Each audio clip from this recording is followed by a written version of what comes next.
இருக்கா அப்படிங்கிறாங்க. அப்படிலாம் இல்ல அண்ணே நல்லாருக்கு, ஜாலியா இருக்கு.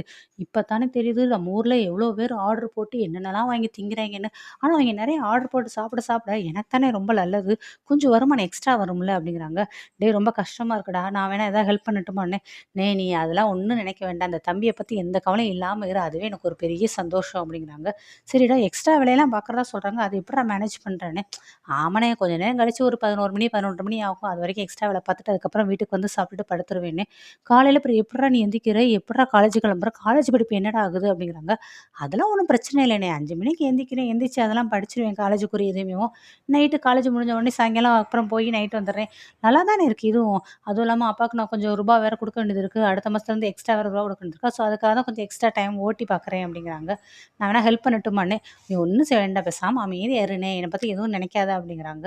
அடுத்து பழனி இருக்காரு. "என்ன மாமா இங்கே வந்து உட்காந்துட்டீங்க?" அப்படிங்கிறாங்க. "ஆமாடா எங்க அக்கா பிள்ளைக, எங்க அக்கா பையங்க கூடயே இப்ப இருந்து இருந்து பழகி போட்டேனா, எங்க அம்மாவ, எங்க ஆத்தாவ ஏதாவது பார்க்கணும்னு தோணுச்சா, என்னைக்காவது ஒரு நாள் எதிர்த்த வீட்டுக்கு போயிட்டு வருவேன். மத்தபடி உங்க கூடயே தானடா பழகி, உங்க கூடயே தானடா தூங்கி அப்படியே பழகிட்டேனேடா நானுமேவும்." அப்படின்னு சொல்லி பழனியும் சொல்றாரு. சரி மாமான்னுட்டு அடுத்து திருப்பி சரவணன் உள்ள போயிறாரு. "என்ன மாமா பேசுனீங்களா?" அப்படின்னு தங்கமயில் கேட்குறாங்க. என்ன மயிலு எத பத்தி?" அப்படிங்கிறாங்க. "அதான் கதிர் தம்பிகிட்ட நான் பேச சொன்னேன்ல மாமா. இந்த மாரி அண்ணியெல்லாம் இனிமேல் எதுவும் சொல்லக்கூடாது. அண்ணிய வந்து மரியாதையா நடத்தணும்னு. போய் பேசுனீங்களா? பேசலையா?" அப்படிங்கிறாங்க. கதிர் ரொம்ப பாவம் மயிலு. காலையில சீக்கிரமா எந்திரிச்சு படிக்கிறான். நைட் ரொம்ப நேரம் ஓடி பார்க்குறான். மாங்கு மாங்குன்னு வேல பார்க்குறான். அப்பா கிட்ட எக்ஸ்ட்ரா வந்து ரூவா குடுக்கணும்னு வேற சொல்லியிருக்காங்க. அதுக்காக இங்கிட்டு அங்கிட்டு ஓடுறான்.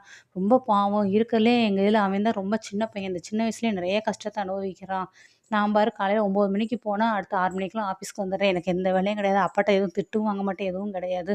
அவன் என்ன விட 6 வயசு இளையவன். எனக்கு நல்லா ஞாபகம் இருக்கு. அவன் பிறந்து, வளர்ந்தது எல்லாமே என் கண்கொள்ளே இருக்கு. அப்படிப்பட்ட என்னோட சின்ன வயசு பையன் இப்ப ரொம்ப கஷ்டப்படுறான். அப்பாட்டயும் பாரு எப்ப பார்த்தாலும் திட்டு வாங்கிட்டே இருக்கான். இப்ப கூட பாரு அப்பாகிட்ட திட்டு வாங்குவான். நீ தான் பார்த்துருக்கீல்ல. பாவம் மயிலு கதிரு ரொம்ப கஷ்டப்படுறான். அவனெல்லாம் போய் என்னால எப்படிலாம் கண்டிக்க முடியாது, திட்ட முடியாது அப்படிங்கிறாங்க. அப்ப நீங்க கடைசி வரைக்கும் என்ன பத்தி எதுவுமே கேட்கவும் இல்ல, எதுவும் பேசவும் இல்ல. ஏன் மாமா இப்படி இருக்கீங்க? நீங்க தானே என்ன பத்தி எதுவும் சொன்னாங்கன்னா, நீங்க தானே கேட்கணும். நீங்களே கேட்க மாட்டேங்கிறீங்க அப்படின்னு சொல்லி இங்க மயில் வந்து பயங்கரமா கிரியேட் பண்ணிக்கிட்டு இருக்காங்க. நெக்ஸ்ட்டு கதிர், ராஜு 2 பேரும் கேட்குறாங்க. காட்டுறாங்க. அதுக்கடுத்து இந்தா கவரு அப்படிங்கிறாங்க. ஆமா கவரு அப்படிங்கிறாங்க. ஆமா இந்த கவர யார் இங்க வச்சா? அப்படின்னு. யார் இங்க வச்சான்ட்டு ராஜு கேட்குறாங்க. நான் தான் வாங்கிட்டு வந்தேன்னு. நீ தான் வாங்கிட்டு வந்தியா? என்ன வாங்கிட்டு வந்தேன்னு. அதான் என்ன இருக்கு கவருக்குள்ள பிரிச்சு பார்க்கலாம்ல அப்படிங்கிறாங்க. ஐயோ! அது எதுக்கு நான் அந்த கவர வாங்கவே இல்ல. அப்புறம் எப்படி நான் பிரிச்சு பார்க்க முடியும்ன்னு. ஐயோ! நான் தான் வாங்கினேன். இதுல உள்ள என்ன இருக்குன்னு கொஞ்சம் பிரிச்சாவது பார்க்கலாம்ல அப்படிங்கிறாங்க. என்ன இருக்குன்னு இந்த பிரிச்சு தான் பாரேன் வாங்கி அப்படின்னு சொல்லி கதர் குடுக்குறாரு. பார்க்குறாங்க. ட்ரெஸ்ஸு அதுவும் லேடீஸ் போடுற ட்ரெஸ்ஸா இருக்கு. யாருக்கு வாங்கிட்டு வந்த? அரசிக்கா? அப்படிங்கிறாங்க. நானா? அரசிக்கா? உனக்கு தான் வாங்கிட்டு வந்தேன் அப்படிங்கிறாங்க. எனக்கா? நிஜமாவே எனக்கா? எனக்காகவே வாங்கிட்டு வந்ததான்னு ராஜு திருப்பி திருப்பி கேட்குறாங்க. ஏன் எதுக்காக திருப்பி திருப்பி கேட்டுக்கிட்டே இருக்க? உனக்காக தான் வாங்கினேன் சரியா? அப்படிங்கிறாங்க. என்ன திடீர்னு எதுக்காக எனக்கு அப்படின்னு சொல்லி ராஜு கேட்குறாங்க. இல்ல நீ ஏற்கனவே ஒரு 2, 3 சுடிதார் தான் வச்சிருந்த. அதையே தான் போட்டுட்டு இருக்க. அத தவிர்த்து அம்மா ஒரு 2, 3 வாங்கி குடுத்தாங்க. அந்த மாறி மாறி போட்டதே தான் போட்டுக்கிட்டே இருக்கியே! அப்படிங்கிறதுக்காக நான் ஒரு சுடிதார் வாங்கலாமேன்னு சொல்லி வாங்கிட்டு வந்தேன். சைஸ் ஓகேவான்னு பாரு. எனக்கு எப்படி வாங்கணும் என்னன்னு தெரியல. அந்த கடையில உன்ன மாரி ஒரு பொண்ணு இருந்துச்சு. அந்த பொண்ணோட சைஸ் வேணும்னு சொல்லி வாங்கினேன் நானு. ஓகேவான்னு பாரு. சைஸ்லாம் கரெக்ட்டா தான் இருக்கு. சூப்பரா இருக்கு அப்படின்னு ராஜி சொல்றாங்க. நிஜமாவே எனக்கு தான் வாங்கினதா? நான் வச்சுக்கிடவா? நிஜமா தானான்னு திருப்பி கேட்குறேன். ஏன் இவ்ளோ நம்பிக்கை இல்லாம பேசுற? உனக்காக தான் வாங்கினேன் அப்படிங்கிறாங்க. அப்படியா? அப்படிங்கிறாங்க. சைஸ் கலர் எல்லாம் ஓகேவான்னு பாரு. கலர் சேரல, பிடிக்கல அப்படின்னா சொல்லு. பில்லு கூட இருக்கு. அந்த கடையில போய் வேற மாத்திக்கலான்னு. ஐயோ! அதெல்லாம் ஒண்ணும் இல்ல. எனக்காக மொத ஆசையா வாங்கி குடுத்துருக்கேன். எனக்கு ரொம்ப பிடிச்சிருக்கு. ரொம்ப பிடிச்சிருக்கு. நிஜமா எனக்கு பிடிச்சிருக்கு அப்படின்னு ராஜி சொல்றாங்க. ஸோ அவங்களுக்குள்ள ஒரு புரிதல் அந்த இடத்துல அண்டர்ஸ்டாண்டிங்கா இருக்கு. நெக்ஸ்ட்டு திருப்பி இங்கே நம்ம காலங்காத்தால விடிஞ்சிருச்சு. ஆனாலும் நம்ம கதிரையும் எல்லாருமே அவங்கவங்க இதில இருக்காங்க. ஆனாலும் ஒரு ஆட்டோ சத்தம் கேட்குது. பார்த்தா ஆட்டோலேருந்து நம்ம மீனா, செந்தில் 2 பேரும் வராங்க. மீனா ஆனாலும் சொல்றாங்க, "என்னங்க வர வர நமக்கு வீட்டு வாசலுக்கு முன்னாடி கோலம் இருக்க சைஸ் பெருசாகிட்டே இருக்கு. உட்டா நம்ம தெருவெல்லாம் தாண்டி பெருசா போயிட்டுருக்கும் போலக்கே" அப்படின்னு சொல்லி தங்கமயிலோட கைவண்ணத்த பத்தி பேசிட்டு வராங்க. வந்தோனே எல்லாருமே மீனா எப்படி இருக்க? அப்படின்னு கோமதி பயங்கர ஹாப்பியா இருக்காங்க. அரசி கூப்பிடுறாங்க. இங்க சரவணன், கதிரு, தங்கம் எல்லாமே பாருங்க வா வா ஃப்ரெஷ்ஷப் ஆகுங்க உங்களுக்கு டீ, காஃபி போட்டு தரட்டுமான்னு.